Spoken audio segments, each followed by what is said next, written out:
मैं परीक्षित पांडे एक बार फिर से आपके अपने YouTube channel Pandey classes by Parikshit Pandey में तहे दिल से हार्दिक अभिनंदन एवं स्वागत करता हूं। साथियों, आज मैं क्लास 10th मैथमेटिक्स प्रश्नावली 3 आपके लिए लेकर के आया हूं।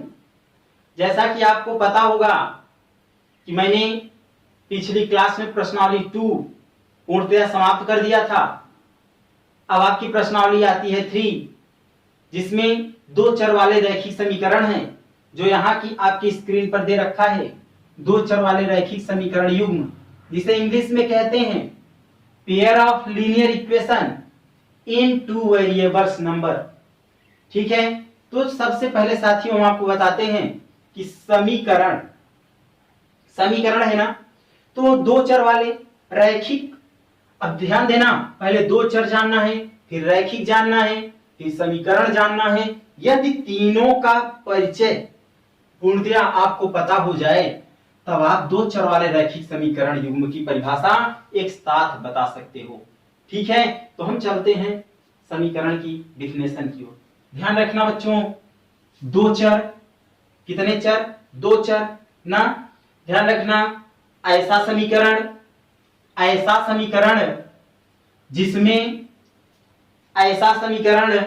जिसमें दो अलग अलग चर राशियां प्रयुक्त हों, किंतु उनकी घातें एक हों। कितनी हों? एक हों। इस प्रकार के बने हुए समीकरण को रैखिक युग्म समीकरण कहा जाता है। फिर से सुने, ऐसा समीकरण जिसमें प्रयुक्त दो अलग अलग चर राशियों के साथ साथ उनकी घातें भी एक हों, इस प्रकार से बने हुए समीकरण को रैखिक युग्म समीकरण कहा जाता है। परिभाषा सुने, इस पूरे की परिभाषा हो जाएगी, ऐसा समीकरण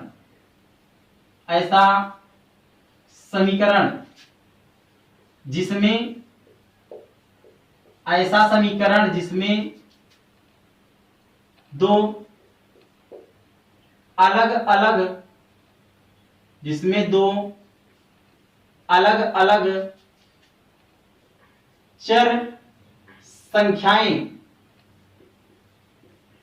दो अलग अलग चर संख्याएं प्रयुक्त हों,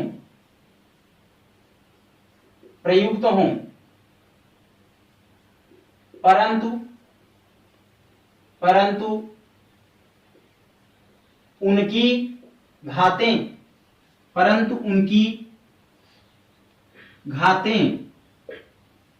एक हों,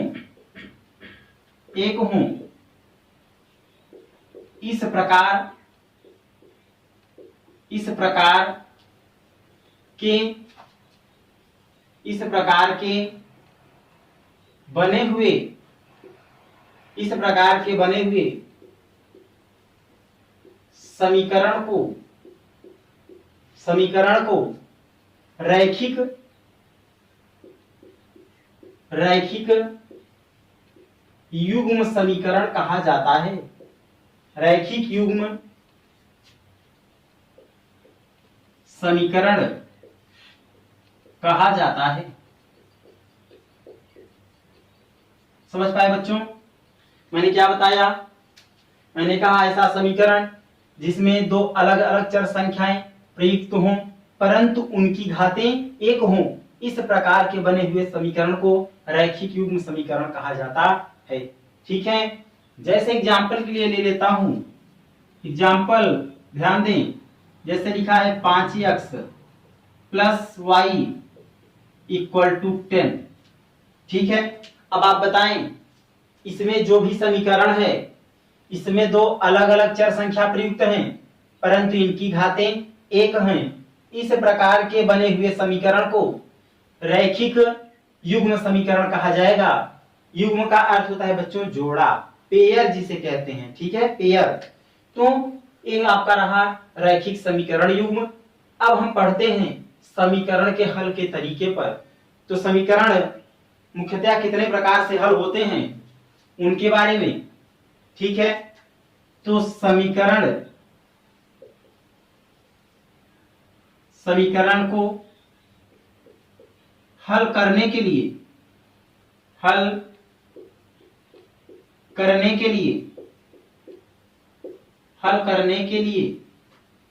आपके क्लास 10 में सिर्फ 3 नियम है बेटा। समीकरण को हल करने के लिए मुख्यतया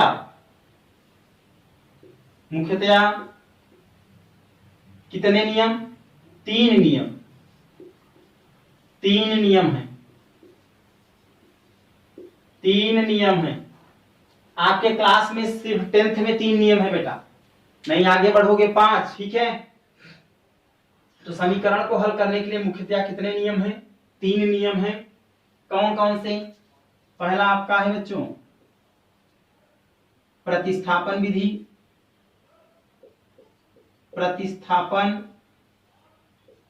पहला है प्रतिस्थापन विधि। दूसरा है विलोपन विधि। और तीसरा जो है और लास्ट वो है वज्र गुणनखंड विधि।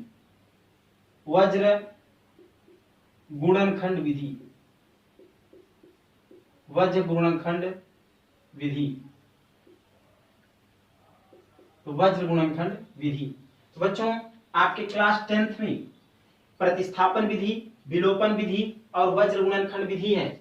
सबसे पहले इनके प्रतिस्थापन, विलोपन और वज्र गुणनखंड विधि के बारे में सबसे पहले हम आपको बता देते हैं, फिर हम आगे की ओर बढ़ते हैं। तब बताते हैं इसमें कोई भी रेखा समपाती कैसे होगी, कोई भी रेखा सरल रेखा कैसे होगी, किसी के अनेक हल होंगे, किसी के केवल एक हल होंगे। तो इस तमाम प्रकार की इसमें आपसे रिपोर्ट रखे जाएंगे। इसमें तो कैसे हैं, सबसे पहले चलो चर्चा करते हैं प्रतिस्थापन विधि पर।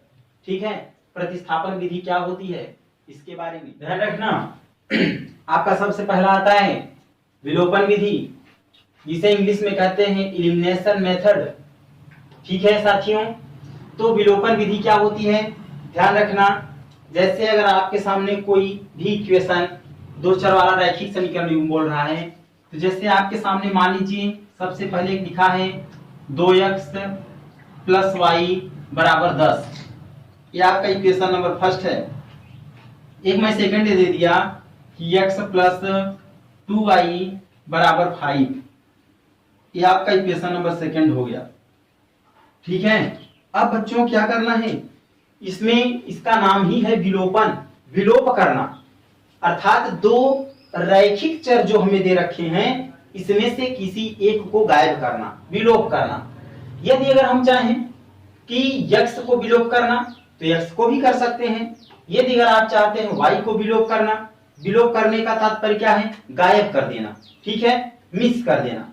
तो बच्चों यदि अगर x को गायब करोगे तो भी हो जाएगा, y को करोगे तो भी हो जाएगा, लेकिन इसकी एक कंडीशन होगी। कंडीशन ये होगी, जिस भी चर संख्या को आप विलोपित करना चाहते हो उनके गुणांक सर्वप्रथम आपस में समान हो।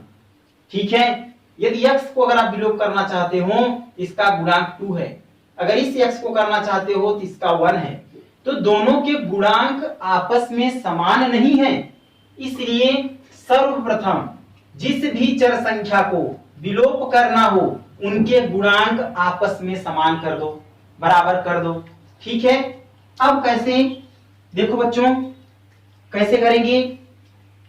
और यदि अगर आप y को विलोप करना चाहते हैं तो यहाँ y का गुणांक 2 है, यहाँ y का गुणांक 1 है, ये भी बराबर नहीं है। तो सर्वप्रथम इनके गुणांक को हम इक्वल करते हैं जिन्हें विलोप करना चाहते हैं। सपोज करो मैं इस x को विलोप करना चाहता हूं, किसको, x को। कैसे बच्चा, ध्यान देना, करेंगे क्या, सर्वप्रथम इस 2 का गुणा इस समीकरण 1 से इस 2 का गुणा समीकरण 2 के दोनों पक्षों कर दीजिए। ठीक है, तो लिखेंगे कि 2 से समीकरण सेकेंड के दोनों पक्षों में, कहा बच्चों, दोनों पक्षों में दोनों पक्षों में क्या करने पर, दोनों पक्षों में गुणा करने पर, गुणा करने पर। तो दोनों पक्षों में गुणा करोगे। अब ध्यान देना, इस समीकरण के दोनों पक्षों में गुणा करेंगे तो ये हो जाएगा बच्चा 2x, 2 का गुणा होगा 2 दूनी 4, 4y बराबर 2 पंचे 10, 10 हो गया। ये हो गया समीकरण कौन सा, 3, समीकरण 3 हो गया। अब क्या करोगे, समीकरण 1 से समीकरण 3 को घटाने पर, क्योंकि आप विलोप करना चाह रहे थे ना, तो समीकरण फर्स्ट से समीकरण थर्ड को क्या करने पर, घटाने पर। बच्चा सबसे पहले समीकरण 2x + y = 10 इसको लिख लो। अब जस्ट नीचे इसको लिख दो, 2x + 4y = यहाँ भी 10 है। माइनस करना चाहते हो, प्लस है तो माइनस, प्लस है तो माइनस, प्लस है तो माइनस। अब ये क्या हो गए, कैंसिल हो गए। 4y में से सॉरी 1y में से 4y घटाओगे, लेकिन 4 जो है बड़ा है, माइनस में है, इसलिए माइनस आ जाएगा। 4y में से 1y घटेगा, ये बचेगा बच्चा 3y = 10 से 10 घटेगा, कितना बचेगा, 0। हमें क्या चाहिए, y, क्या चाहिए, y। तो y का वैल्यू यहाँ क्या मिल जाएगा, a 0/-3, मतलब y का मान भी कितना होगा, 0। तो y का मान कितना हो गया, 0। अब y का मान चाहे समीकरण 1 में रख दो, चाहे समीकरण 2 में रख दो, किसका वैल्यू निकल जाएगा, x का। ठीक है, तो लिखते हैं y का मान समीकरण कहां रखने पर, समीकरण फर्स्ट में, समीकरण फर्स्ट में रखने पर, रखने पर फर्स्ट में रखेंगे तो यहाँ पे जब रखोगे ये हो जाएगा 2x + y, y का वैल्यू यहाँ 0 है, कितना है, 0। y का वैल्यू कितना है बच्चा, 0। यहाँ 0 रखोगे = कितना है, 10, 10 रख देंगे। अब क्या करेंगे, ये हो जाएगा 2x + 0 उधर गया तो -0, अर्थात 10 - 0 हो गया। तो बचा 2x = कितना, 10। हमको x चाहिए, 2/10 में चला जाएगा, 2 पंचे 10, तो x का वैल्यू कितना मिल गया, 5। तो बच्चा विलोपन विधि समझ पाया। विलोपन विधि क्या है, सर्वप्रथम दिए गए युगपत समीकरण में जिस भी चर संख्या को विलोप करना चाहते हो उनके गुणांक को आपस में समान कर दो, और गुणांक को आपस में समान अर्थात बराबर करने के बाद समीकरण 1 से 2 को चाहे समीकरण 2 से 1 को माइनस कर दीजिए, तो आपका निकल जाएगा x या y का वैल्यू, और उस वैल्यू को उठा करके इक्वेशन नंबर या फर्स्ट में रख दो या इक्वेशन नंबर सेकंड में, उसमें अगले चर वैल्यू निकल जाएंगे। समीकरण का दूसरा नियम आता है, ये आपका है बच्चा प्रतिस्थापन विधि, जिसे कहते हैं सब्स्टिट्यूशन मेथड। सब्स्टिट्यूशन मेथड, प्रतिस्थापन विधि क्या होता है, ध्यान रखना, दिए गए दो अलग अलग समीकरण से किसी एक समीकरण से अज्ञात संख्या का मान निकाल करके दूसरे समीकरण में प्रतिस्थापित करके मान ज्ञात करने की प्रक्रिया प्रतिस्थापन विधि कहलाती है।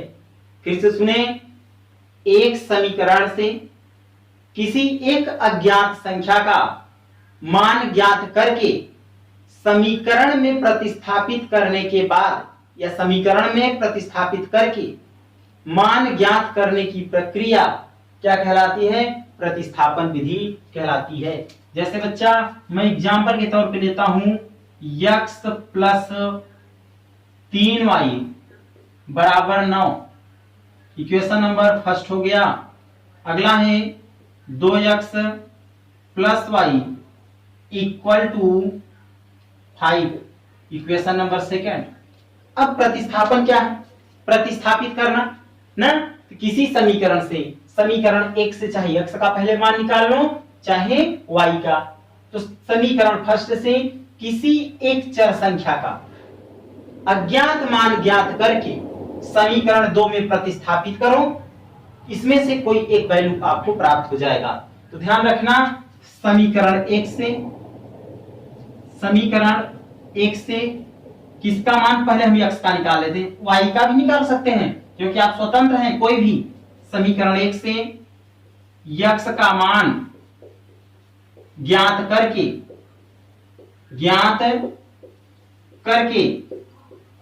समीकरण सेकंड में प्रतिस्थापित करने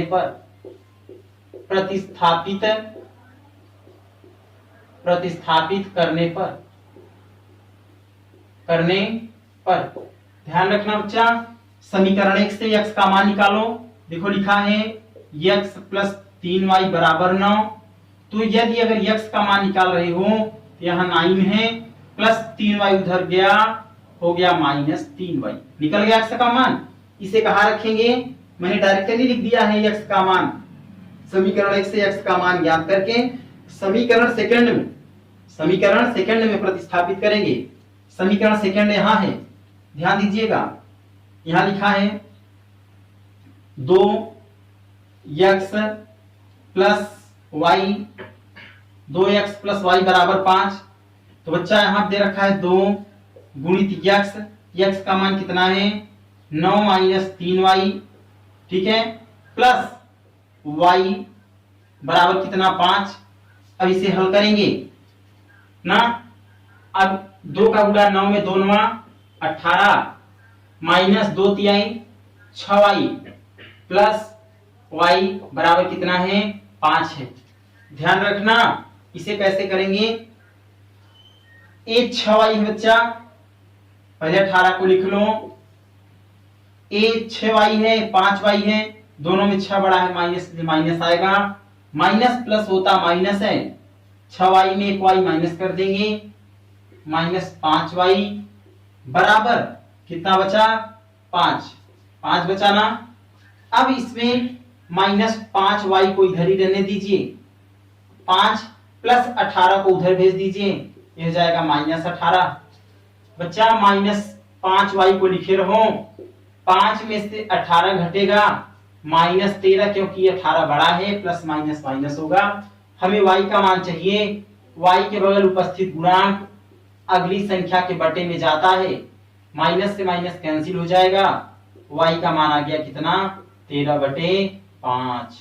समझ में आया, y का मान कितना आया 13/5। अब इस y के मान को समीकरण 1 में रख देंगे। कहाँ रख देंगे 1 में, तो ध्यान देना, यहां लिख दे रहा हूं,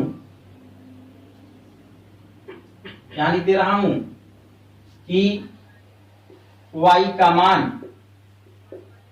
मान समीकरण फर्स्ट में रखने पर या प्रतिस्थापित करने पर, ठीक है। अब बच्चा यहां दे रखा है x प्लस 3y बराबर 9, x प्लस 3y गुणित y है ना, गुणित y, और y का मान कितना मिला 13/5, यहां रख दीजिए 13/5। अब बराबर कितना है बच्चों, बराबर कितना है, बराबर है 9, बराबर कितना है 9। अब ध्यान दीजिए x प्लस 13 या 39 हो गया, 39/5 बराबर कितना 9। x बराबर यहां बच्चा आपका दे रखा है 9 प्लस 39/5 उधर गया, आपका हो गया माइनस 39/5, ठीक। x बराबर 5 का गुणा 9 में 9 बचे 45 होगा, 45 माइनस 39 बटे कितना 5। अब यहां से मिला x बराबर 45 में से 39 घटाएंगे, आपका बचेगा 6/5। किसका मान आया x का। ये कौन सी विधि है, प्रतिस्थापन विधि। क्या मैंने कहा फिर से सुन लो, किसी भी समीकरण से, चाहे समीकरण 1 से चाहे 2 से, किसी एक अज्ञात चर संख्या का मान ज्ञात करके, तो देखो मैंने ज्ञात चर संख्या x का मान ज्ञात किया था, यहाँ किया था नहीं, यहाँ पे x का मान, यहाँ पे मैंने x का मान ज्ञात किया था, ज्ञात करके उस मान को किसी भी समीकरण अर्थात उसके बाद वाले समीकरण में, समीकरण 2 है, इसमें प्रतिस्थापित करेंगे। जब प्रतिस्थापित कर दिए तो आपको निकल गया y का वैल्यू इस y के वैल्यू को समीकरण सीधे एक में रखेंगे, सीधा किसका मान निकलेगा, x का, ये हो जाएगा -6/5। ठीक है बच्चों, यही आपका क्या रहा आंसर। यह आपकी कौन सी विधि है, प्रतिस्थापन विधि। पांडे क्लासेज को ज्वाइन करने के लिए हमारे YouTube channel Pandey classes by Parikshit Pandey को सब्सक्राइब